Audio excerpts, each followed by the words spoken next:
اپنے مسائل کو حل کرنے کے لیے سبسکرائب کریں آپ کے مسائل کا حل۔ تھوڑی سی بات لیلۃ القدر کے حوالے سے کر دوں، پھر ہم چلتے ہیں آگے۔ نبی صلی اللہ علیہ وسلم نے فرمایا کہ لیلۃ القدر میں یہ دعا زیادہ پڑھا کرو، اللہم انک عفو تحب العفو فاعف عنا۔ اے اللہ تو معافی کو پسند کرتا ہے، سراپا معافی ہے، بس تو ہمیں معاف کر دے۔ قرآن میں دو جگہ اللہ نے لیلۃ القدر کی فضیلت بیان کی، ایک سورہ دخان میں اور ایک سورہ قدر میں۔ سورہ دخان میں کہا انا انزلناہ فی لیلۃ مبارکہ، ہم نے اس قرآن کو نازل کیا برکت والی رات میں۔ اور سورہ قدر میں ہے انا انزلناہ فی لیلۃ القدر، ہم نے قدر کی رات میں اس کو نازل کیا۔ اور دونوں جگہ قرآن میں ہے تنزل الملائکۃ والروح فیہا من کل امر باذن ربہم من کل امر، کہ فرشتے اس رات میں اللہ کے حکم کو لے کر نازل ہوتے ہیں۔ اور سورہ دخان میں کہا فیہا یفرق کل امر حکیم، ہر حکمت والے فیصلے اس رات میں کیے جاتے ہیں۔ تو یہ سب لیلۃ القدر کے بارے میں ہے، اس کو لوگ شب برات پر لے جاتے ہیں۔ اور قرآن میں ہے خیر من الف شہر، 1000 مہینے سے بہتر ہے۔ تو اس لیے لیلۃ القدر کو تلاش کرنا چاہیے، ہمیں متعین طور پر وہ بتائی نہیں گئی ہے، بتایا گیا تھا نبی صلی اللہ علیہ وسلم کو، لیکن آپ کو بھلا دیا گیا۔ اس میں حکمتیں ہیں، مصلحتیں ہیں۔ بڑی حکمت یہ ہے کہ اگر بتا دی جاتی تو ہم رمضان کے آخری عشرے میں پوری میں عبادت نہ کرتے، پورے سال سوتے رہتے، پورے رمضان سوتے رہتے، اور خاص اس رات کو کچھ اللہ اللہ کر لیتے۔ اور یہ بھی خطرہ تھا بتا دی جاتی تو اس میں گناہ کا عذاب بھی 1000 گنا، سینکڑوں گنا بڑھ جاتا، پھر حجت تمام ہو جاتی، پھر کوئی گناہگار یہ نہیں کہہ سکتا تھا کہ بھائی مجھے کیا پتہ تھا آج لیلۃ القدر ہے، تو بڑا عذاب آ سکتا تھا اللہ کا، کوئی اس رات میں گناہ کرتا۔ تو اس لیے اللہ کی حکمت نے اس بات کا تقاضا کیا کہ اس رات کو چھپا دیا جائے۔ اب امکانات ہیں،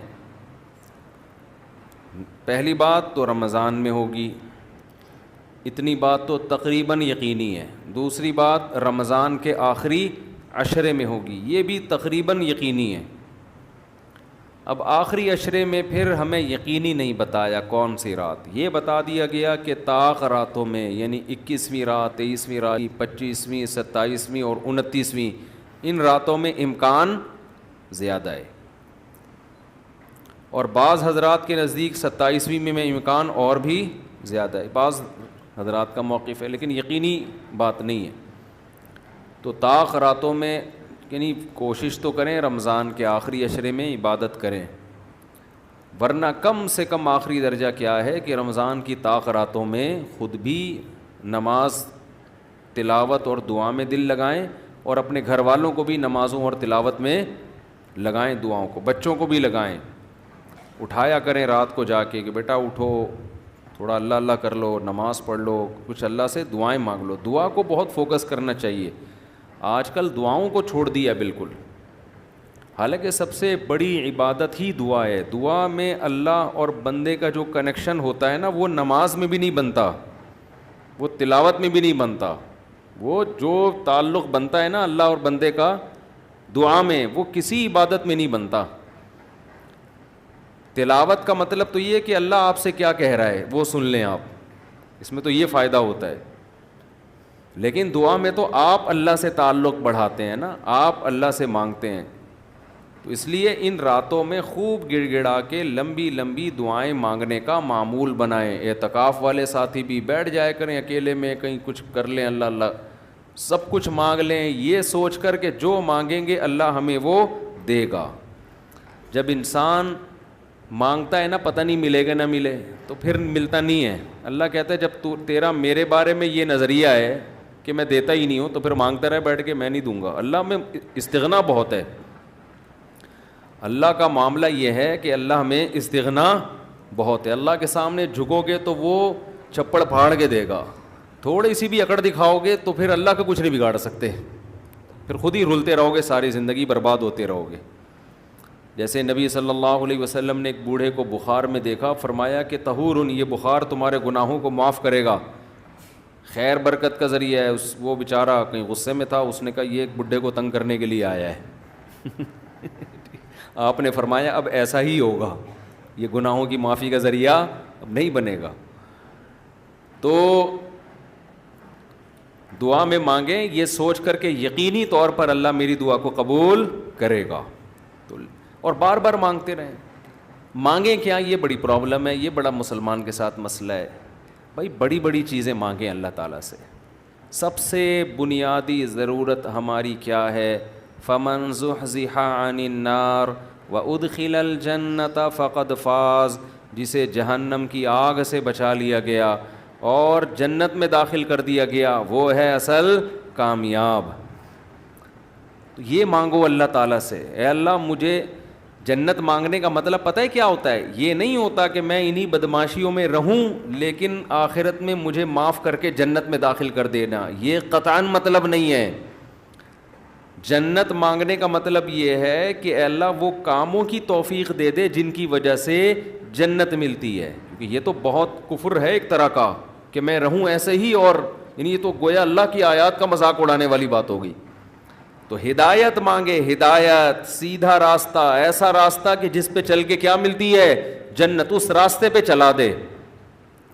یہ سب سے زیادہ مانگا کریں. اور جو دین کے کام میں لگے ہوئے ہیں، مبلغین ہیں، علماء ہیں، دینی مدرسے کے طلباء ہیں، وہ ایک اور دعا بہت زیادہ مانگا کریں. کیونکہ ان کو صرف جنت تھوڑی چاہیے، ان کو تو یہ چاہیے کہ ہمیں اللہ نے پیغمبروں کا وارث بنایا ہے، تو ہم سے اے اللہ تو دین کا کام بہت زیادہ لے لے، جو ہمارا مقصد ہے، ہمارا ہدف ہے. اگر ایک عالم کاروبار کامیاب کر کے چلا گیا تو یہ کون سا تیر مار لیا اس نے؟ یہ کوئی اس کا اصل کام تھوڑی تھا. ایک عالم شادی کر کے 4 شادیاں کی اور دھڑا دھڑ بچے پیدا کر کے دنیا سے چلا گیا.